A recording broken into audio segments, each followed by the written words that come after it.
echo of his call. கர்த்தருக்குள் பிரியமான என் அன்பு சகோதர சகோதரிகளே, ప్రభువునందు ప్రియమైన నా సహోదర సహోదరి, உங்களை ஆண்டவராக இயேசு கிறிஸ்து நாமத்தில் அன்புடன் வாழ்த்துகிறேன். మిమ్మల్ని ప్రభు అయిన యేసుక్రీస్తు నామం నందున ప్రేమతో అభినందిస్తున్నాను. நீங்கள் நலமாக இருக்க வேண்டும் என்று உங்களுக்காக ஜெபிக்கிறோம். మీరు క్షేమంగా ఉండాలని మీకోసం ప్రార్థన చేస్తున్నాము. 16 மொழிகளிலே வெளியிடப்படுகிற நம்முடைய அழைப்பின் எதிரொலி பத்திரிகை சார்பில் உங்களை வாழ்த்துகிறேன். 16 భాషల్లో ప్రచురమై అవుతున్న మన ఎకో ఆఫీస్ కాల్ పత్రిక మూలంగా మిమ్మల్ని అందరినీ అభినందిస్తున్నాను.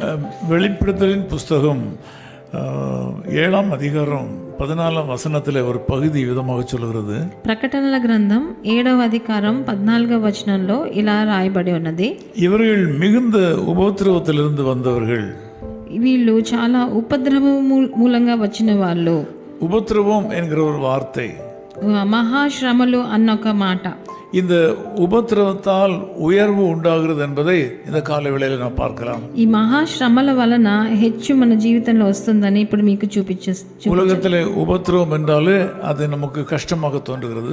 మనకు శ్రమ అంటేనే కష్టం అని అనుకుంటాము. ஆனால் வேதத்திலே பார்க்கிறோம் உபத்திரவத்தால் நமக்கு உயர்வு உண்டாகும் என்று. కానీ పరిశుద్ధ గ్రంథంలో మహాశ్రమను పొందినప్పుడు మనకు జీవితంలో మనం హెచ్చింపబడతామని. உலகத்திலே மக்கள் பலவிதமான உபத்திரவங்களால் பாதிக்கப்பட்டுள்ளனர்.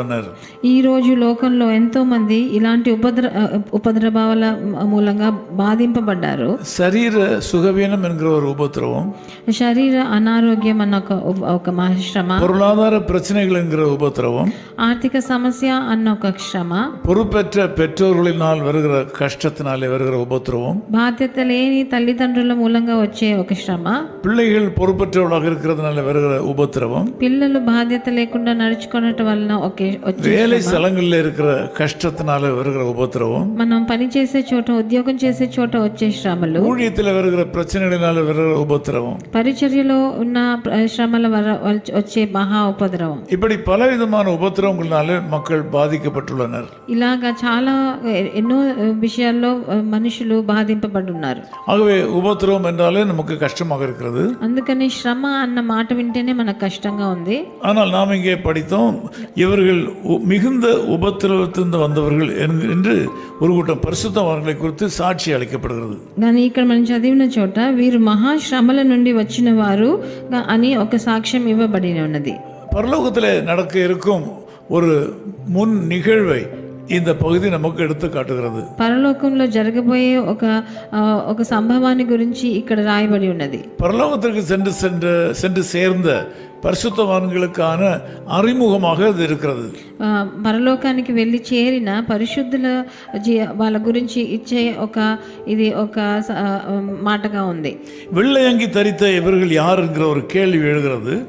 వీళ్ళు తెల్ల బట్టలు వేసుకున్న వీళ్ళు ఎవరు అని ఇక్కడ రాయబడి ఉన్నది. அவர்களை குறித்து சொல்லப்படும் போது இவர்கள் மிகுந்த உபத்திரவத்திலிருந்து வந்தவர்கள், వీళ్ళు ఒక మహా ఉపద్రవం కూడా నడిచి వచ్చిన వారు అని ఇక్కడ రాయబడి ఉన్నది. ஆகவே உபத்திரவம் என்பது உயர்வை கொடுக்கிற ஒரு ஏணியாக இருக்கிறது. అందుకనే శ్రమ అన్నది మనకు ఒక హెచ్చైన స్థానానికి తీసుకెళ్లే నిచ్చెనగా ఉంది. நீங்களும் உங்கள் வாழ்க்கையில் உபத்திரவத்தை பார்த்து பயந்து கொண்டே இருக்கிறீர்கள். మీరు మీ జీవితంలో మీ శ్రమలను చూసి భయపడుతున్నారు. கடந்த நாட்களில் ஏற்பட்ட பல விதமான உபத்திரவங்களினாலே உங்களுக்கு பல இன்னல்கள் வந்தது உண்மைதான்.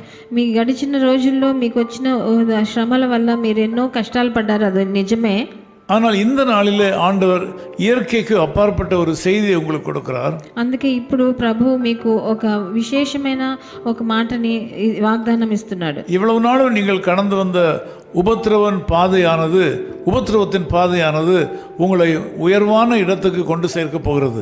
ఇన్ని రోజులు మీరు గడిచి వచ్చిన ఆ శ్రమ అయిన రోజులు ఈ రోజు మీకు ఒక హెచ్చైన స్థితికి మిమ్మల్ని తీసుకెళ్తాయని. ஆகவே நீங்கள் சோர்ந்து போகாதீர்கள் என்று கர்த்தர் சொல்கிறார். అందుకే మీరు సొమ్మసిల్లకూడదని ప్రభు ఇప్పుడు మనకు సెలవిస్తున్నారు. தைரியமா இருங்கள் என்று கர்த்தர் சொல்கிறார். ధైర్యంగా ఉండాలని ప్రభు సెలవిస్తున్నారు. மிகவும் உபத்திரவ பாதையில் கடந்து செல்கிற உங்களை ஆண்டவர் ஏற்ற காலத்திலே உயர்த்துவார். మహాశ్రమల కూడా వెళ్ళే మిమ్మల్ని మీరు సమయం వచ్చినప్పుడు మిమ్మల్ని తప్పకుండా ప్రభువు హెచ్చిస్తాడు. அந்த உயர்வானது இன்றைக்கே ஆரம்பிப்பதற்கு வாய்ப்பு இருக்கிறது. ఆ హెచ్చైన స్థితికి వెళ్ళడం ఈ రోజే ప్రారంభించవచ్చు. நீங்கள் உறுதியாய் ஆண்டவரை இயேசு கிறிஸ்துவை பற்றி கொண்டால் உங்களுக்கு அந்த உயர்வு கிடைக்கும். అలా మీరు ప్రభువైన యేసుక్రీస్తుని దృఢంగా పట్టుకున్నప్పుడు అది మీ జీవితంలో జరుగుతుంది. மிகுந்த பலனுக்கு எதுவான உங்கள் தைரியத்தை இன்றைக்கு விட்டுவிடக்கூடாது. మీకెంతో ఫలితం ఇచ్చే ఆ ధైర్యాన్ని మీరు వదిలేయకూడదు. ஒருவேளை நீங்கள் உங்கள் தைரியத்தை இன்றைக்கு விட்டுவிட்டால் இவ்வளவு நாளும் பட்ட உபத்திரவங்கள் வீணாய் போய்விடும். మీ ధైర్యం మీరు వదిలేశారంటే ఇన్ని రోజులు మీరు పడ్డ శ్రమ అంతా వృధావైపోతుంది. தாவீது ரொம்ப தான் நெருக்கப்பட்டார். దావీదు రాజు ఎంతో కష్టపడ్డాడు. ஆனால் தன்னுடைய தேவனாகிய கர்த்தருக்குள் தன்னை திடப்படுத்திக் கொண்டார். కానీ ప్రభువులో తన సమాలించుకున్నాడు. அவருக்கு வந்த உபத்திரவங்களை அவர் கர்த்தருடைய பாதத்தில் வைத்து விட்டார். తనకు వచ్చిన కష్టాలన్నీ ప్రభు పాదాల చెంత చేరాడు. குறிப்பாக அவருடைய வாழ்க்கையில் வந்த பெரிய உபத்திரவங்களை தேவனுடைய ஆலயத்தில் கொண்டு வைத்து விட்டார்னு சொல்ல முடியும். తన జీవితంలో వచ్చే పెద్ద శ్రమలను దేవుని ఆలయానికి వెళ్ళి తీర్చుకున్నాడు. உபத்திரவப்படுகிற என் அன்பு சகோதரனே, నువ్వు మహాశ్రమల వల్ల వెళ్తున్నావా? உபத்திரவப்படுகிற அன்பு சகோதரியே, సహోదరి నువ్వు కూడా అలాగే శ్రమ పొందుతున్నావా? உங்களுக்கு ஒரு பெரிய உயர்வு காத்திருக்கிறது. మీకోసం ఒక హెచ్చైన స్థానం వేచి ఉంది. உங்கள் ஆண்டவராகிய இயேசு கிறிஸ்துவை மறந்து விடாதீர்கள். మీ ప్రభువైన యేసుక్రీస్తుని మర్చిపోకండి. தேவன் உங்களுக்கு கொடுத்திருக்கிற உங்கள் தேவனுடைய சபையை மறந்து விடாதீர்கள். ప్రభు మీకు ఇచ్చిన మీ దేవాలయాన్ని మర్చిపోకండి. உங்கள் போதகருடன் நெருங்கிய உறவில் இருங்கள். మీ సేవకుడితో ఒక మంచి సంబంధంలో ఉండండి. நிச்சயமாகவே உங்களுக்கு உயர்வு வரும். తప్పకుండా మీకు హెచ్చైన పరిస్థితి அது இன்றைக்கே ஆரம்பிக்கும். అది ఈ రోజే ప్రారంభిస్తుంది. நாம் ஜெபிக்கலாம். మనం ప్రార్థన చేద్దాం. நேசபிதாவே, உம்மை நன்றியோடு ஸ்தோத்திரிக்கிறோம். ప్రియ తండ్రి, మీకు వందనాలు స్తుతులు. உலகத்தில் எல்லா மக்களுக்கும் வருகிற பாடுகளும் கஷ்டங்களும் உம்முடைய பிள்ளைகளுக்கும் வருகின்றன. ఈ లోకంలో వచ్చే అన్ని కష్టాలు ఉపద్రవాలు మీ పిల్లలు కూడా వస్తున్నాయి నాయన. நன்மை செய்கிற இந்த மக்களுக்கும் சில நஷ்டங்கள் வருகின்றன. మంచి చేసే ఈ మనుషులకు కూడా కొన్ని నష్టాలు వస్తున్నాయి. இந்த காலவெளியில் நீர் ஒரு வித்தியாசமான செய்தியை கொடுத்ததற்காக ஸ்தோத்திரம். ఈ ఉదయకాలంలో మీరు ఒక వేరు విధమైన ఒక మాటను మాతో మాట్లాడినందుకు స్తుతులు. இந்த உம்முடைய பிள்ளைகள் படுகிற பாடுகளும் உபத்திரவங்களும் நன்மைக்கு ஏதுவாக மாறும் என்று சொன்னதற்காக ஸ்தோத்திரம். ఈ రోజు మీ జనులు పడే కష్టాలు శ్రమలు వాళ్ళకి మంచిలో మారతాయని చెప్పినందుకు నా వందనాలు. இவர்கள் சோர்ந்து போகாதபடி காத்திருந்து உம்மை அண்டிக் கொள்ள கிருபை தாரும். వాళ్ళు సొమ్మసిల్లకుండా నిరుత్సాహపడకుండా వాళ్ళు వేచి ఉండి మిమ్మల్ని గెలవని. இந்த நாளில் இந்த மக்களை நீர் கைவிடாமல் காக்க வேண்டும் என்று நாங்கள் ஜெபிக்கிறோம். ఈ రోజు వీళ్ళ చేయి వదలకుండా మీరు వీళ్ళని కాపాడండి తండ్రి. இந்த நாள் இவளுக்கு இனிதான நாளாய் இருப்பதாக. ఈ రోజు వాళ్ళకు ఒక తీయని దినంగా మారని. இயேசு கிறிஸ்துவின் நாமத்தில் ஜெபிக்கிறோம் பிதாவே. ప్రభువైన యేసుక్రీస్తు నామం నందున వేడుకుంటున్నాం తండ్రి. ஆமென் ஆமென். அழகாய் நிற்கும் யார் இவர்கள், திரளாய் நிற்கும் யார் இவர்கள், சேனை தலைவரும் இயேசுவின் போதளத்தில் அழகாய் நிற்கும் யார் இவர்கள், அழகாய் நிற்கும் யார் இவர்கள். His Call Ministries, 10 Muhammad Abdullah 2nd Street, opposite International Cricket Stadium, Chepauk, Chennai 600005, India. Phone 914428528282. Mobile phone and WhatsApp 919841271858. Email sam@echoofhiscall.org.